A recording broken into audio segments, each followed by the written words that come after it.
करेंगे average profit method के ऊपर में एक सम बनाएंगे। पिछला वीडियो में मैंने आपको बताया था एवरेज प्रॉफिट मेथड क्या होता है, उसका फॉर्मूला क्या होता है, और उसी के ऊपर में मैंने आपको एक सिंपल सम भी करके दिखाया था। लेकिन आज जो हम लोग करने वाले हैं उसमें हम लोग अगर एबनॉर्मल प्रॉफिट या एबनॉर्मल लॉस का एडजस्टमेंट रहता है तब हम लोग क्या करेंगे, ये वाला पार्ट आज हम लोग करेंगे। देखिए, आज के वीडियो को देखने से पहले मैं चाहूंगी आप मेरा इससे पिछला वाला जो वीडियो है उसको जरूर देखें। क्यों? क्योंकि आप अगर वो वीडियो नहीं देखे हैं तो आपको इसमें समझने में बहुत दिक्कत होगा।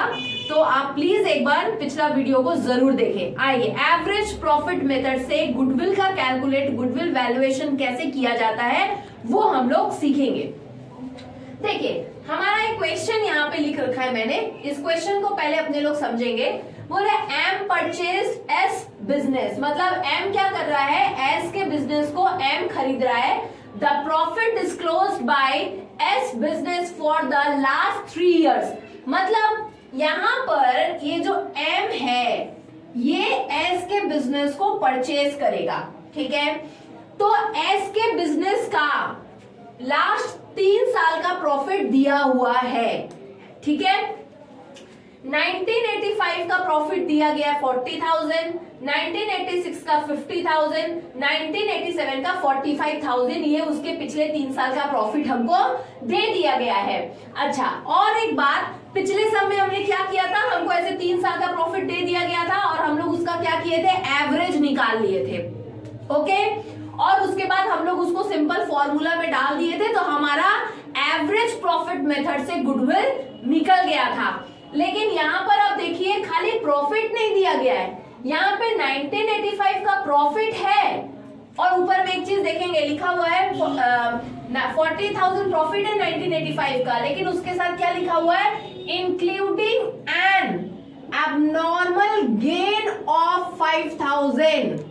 बोल रहा है ये जो 40,000 है, इस 40,000 के अंदर में 5,000 रुपया एबनॉर्मल गेन इंक्लूडेड है, ओके। मतलब एक्चुअल प्रॉफिट हमारा 40,000 नहीं है, 5,000 एबनॉर्मल गेन है। एबनॉर्मल गेन मतलब मैंने बताया हुआ है कि अभी कोई स्क्रैप सेल करके मिल गया, कोई पुराना फर्नीचर बेच दिया, उसकी वजह से हमको प्रॉफिट गेन हुआ था, वो इस प्रॉफिट में इंक्लूडेड है। तो हमारा एक्चुअल प्रॉफिट कितना होगा, मैंने बताया था कि एबनॉर्मल गेन को हम प्रॉफिट में से क्या करते हैं, माइनस करेंगे, तब हमारा एक्चुअल प्रॉफिट निकल करके आएगा। तो हमारा 1985 का एक्चुअल प्रॉफिट हो जाएगा 35,000। पिछले वीडियो में मैंने आपको बताया था कि एबनॉर्मल गेन माइनस होता है प्रॉफिट के साथ, उस ईयर के प्रॉफिट के साथ उस साल का एबनॉर्मल गेन हम लोग माइनस करेंगे, ओके। तो देखिए यहाँ पे 1986 में 50,000 हमारा प्रॉफिट था।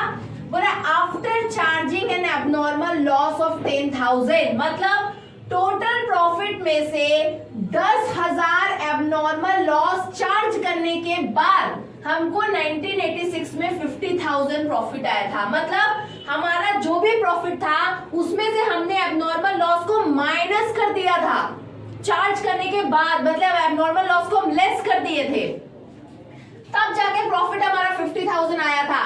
मतलब हमारा एक्चुअल प्रॉफिट 1986 का 50,000 नहीं है, वहां पे 10,000 कम दिखाया गया है। एबनॉर्मल लॉस की वजह से हमने एक्चुअल प्रॉफिट को कम कर दिया है, ये नहीं होना चाहिए था। यानी हमारा 1986 में एक्चुअल प्रॉफिट कितना था, 60,000 था, हमने एबनॉर्मल लॉस को उसमें से माइनस कर दिया है, जो नहीं होना चाहिए था। मैंने आपको बताया था कि एबनॉर्मल गेन हम लोग हमेशा प्रॉफिट में से माइनस करते हैं और एबनॉर्मल लॉस हमेशा प्रॉफिट में ऐड कर दिया जाता है, क्योंकि एबनॉर्मल लॉस को हम लोग बिजनेस का एक्चुअल लॉस के हिसाब से नहीं लेते हैं, उसकी वजह से हमारे बिजनेस के गुडविल पर कभी भी इफेक्ट नहीं पड़ता है। 1987 में हमारा प्रॉफिट था 45,000, लिखा है एक्सक्लूडिंग 5,000 एज AIP, मतलब annual insurance premium of farms property, मतलब फार्म के प्रॉपर्टी का हमने इंश्योरेंस करवा रखा है, हमने मीन्स एस ने इंश्योरेंस करवा रखा है, उसके लिए 5,000 रुपीज दिया जाता है। क्या चीज का, इंश्योरेंस का प्रीमियम भरा जाता है, ठीक है। नाउ इंश्योर्ड, अब वो प्रॉपर्टी इंश्योर्ड हो गया है, तो हमने excluding 5000 as annual insurance premium 5000 रुपया इस 45,000 में से 5000 एक्सक्लूड कर दिया गया है एनुअल इंश्योरेंस प्रीमियम के लिए। किसका annual insurance premium? Of farms property, ठीक है। लेकिन अब वो प्रॉपर्टी क्या हो चुका है? इंश्योर्ड हो चुका है। तो अब जो नया बंदा आ रहा है, जो हमारे बिजनेस को खरीद रहा है, आने वाले टाइम पर वो बिजनेस तो हम सेल कर दे रहे हैं, तो इस इंश्योरेंस का बेनिफिट तो ये भी उठाएगा, जो नया मालिक होगा, नया ओनर होगा, उसको भी उसका बेनिफिट मिलेगा। ये आप समझ रहे हैं यहां तक इन बातों को? आप देखिए, calculate value of farms goodwill, हमको यहाँ पे फार्म का गुडविल निकालने के लिए बोला है on the basis of 2 years purchase. ये बहुत काम का चीज है क्योंकि इसकी जरूरत हमको फॉर्मूला में पड़ती है। बोल रहा है on the basis of 2 years purchase of the average profit for last 3 years, ठीक है। अब देखिए, अब हम लोग करने के लिए जाएंगे सम। पहले हम निकालेंगे हमारा एक्चुअल 3 साल का प्रॉफिट कितना है, टोटल प्रॉफिट। जब तीनों साल का एक्चुअल प्रॉफिट आएगा उसका एवरेज कर देंगे, एवरेज प्रॉफिट निकल जाएगा। एवरेज प्रॉफिट निकल गया तो सिंपल गुडविल के फॉर्मूला में बैठा देना है। देखिए एक्चुअल प्रॉफिट क्या होगा, 1985 40,000, लेकिन हम बताए थे आपको कि abnormal loss abnormal gain minus होता है, तो एबनॉर्मल गेन को हम यहाँ माइनस करेंगे। 5,000 एबनॉर्मल गेन था, याद रखेंगे एबनॉर्मल गेन माइनस होता है, एबनॉर्मल लॉस प्लस होता है, माइनस कर देंगे उस साल के प्रॉफिट के साथ, तो उस साल का हमारा एक्चुअल प्रॉफिट है 35,000। 1986 में प्रॉफिट था 50,000, लेकिन उसमें एबनॉर्मल लॉस है, हमारा चार्ज हम कर दिए थे, एबनॉर्मल लॉस को हम ऐड कर देंगे 10,000, तो उस साल का एक्चुअल प्रॉफिट हो गया हमारा 60,000। और 1987 में हमारा प्रॉफिट कितना दे दिया है, 45,000 दे दिया है। ये पूरा का पूरा एज इट इज आएगा, तो 45,000 देंगे और तीनों को अगर हम ऐड कर देंगे तो हमारा एक्चुअल प्रॉफिट, मतलब ये तीनों साल का टोटल प्रॉफिट हमको निकल करके आएगा 1,40,000। तीनों साल का प्रॉफिट निकल करके आएगा 1,40,000। क्लियर है यहाँ तक? अब चलिए, अब इसके आगे हम लोग करेंगे। अब फिर आगे मैं अब करती हूँ यहाँ से। देखिए, अपने लोग यहाँ तक टोटल प्रॉफिट निकाले थे, कितना आ रहा था 1,40,000, लेकिन याद रखिएगा वो लास्ट वाले ये 45,000 में एक तो इंश्योरेंस प्रीमियम था 5,000 का, ठीक है। अब देखिए, हम एवरेज प्रॉफिट निकालेंगे, ये तीनों को ऐड करके हमने टोटल प्रॉफिट पहले निकाला। ये जब हम 35,000, 60,000, 45,000 तीनों साल का प्रॉफिट लिए, ऐड किए, 1,40,000 आया। ये हमारा क्या है, टोटल प्रॉफिट है 1,40,000। क्लियर?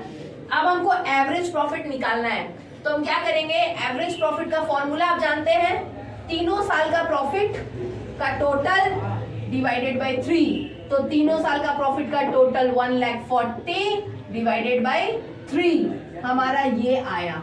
क्लियर? लेकिन हमको बोल दिया था ना कि लास्ट में ये 1987 में कि 5,000 रुपीज का एक एनुअल इंश्योरेंस प्रीमियम था। तो एक बात आप जान लीजिएगा, ये जो एनुअल इंश्योरेंस प्रीमियम है ये टोटल एवरेज प्रॉफिट में से माइनस हो जाएगा। क्या हो जाएगा? टोटल एवरेज प्रॉफिट में से ये एनुअल इंश्योरेंस प्रीमियम का 5,000 माइनस होके जो हमारा एवरेज प्रॉफिट निकल करके आएगा, ये हमारा एक्चुअल एवरेज प्रॉफिट लिया जाएगा। क्यों? क्योंकि ये जो एनुअल इंश्योरेंस प्रीमियम है 5,000, ये हमारा एक रेकरिंग एक्सपेंसेस है और ये हमें हर साल देते रहना पड़ेगा। तो इसीलिए हम जब इसको माइनस करेंगे इसमें से, तब जो निकल करके आएगा इसको हम लोग लेंगे एक्चुअल एवरेज प्रॉफिट। ये 5,000 ये चलते रहना है, ये आगे भी हमको पे करना है, हर साल हमको पे करना है 5,000 करके एनुअल इंश्योरेंस प्रीमियम के लिए। ये रेकरिंग एक्सपेंसेस है, इसीलिए इस प्रॉफिट में से इसको माइनस करेंगे तब हमारा एक्चुअल एवरेज प्रॉफिट आएगा। फॉर्मूला सिंपल, आप जानते हैं एवरेज प्रॉफिट मेथड में गुडविल कैलकुलेट करने का फॉर्मूला क्या है, goodwill equals to average profit. Average profit ये है, हमने लिख दिया, into number of years of purchase. हमारे क्वेश्चन में दे दिया था number of years of purchase 2 है, ठीक है, it was given in our question 2, तो हम इन दोनों को मल्टीप्लाई करेंगे तो निकल जाएगा हमारा 83,334। ये हुआ हमारा गुडविल। ठीक है, देखिए ये थोड़ा सा डिफिकल्ट सम था, डिफिकल्ट कुछ भी नहीं था, लेकिन हाँ मैंने आपको क्योंकि एबनॉर्मल प्रॉफिट, एबनॉर्मल गेन का पोर्शन समझाया था, तो उसके ऊपर एक सम करना बिल्कुल जरूरी था। इसके बाद मुझे नहीं लगता है कि आपको एवरेज प्रॉफिट मेथड से अगर सम दे दिया जाए तो बिल्कुल भी आप परेशान होंगे।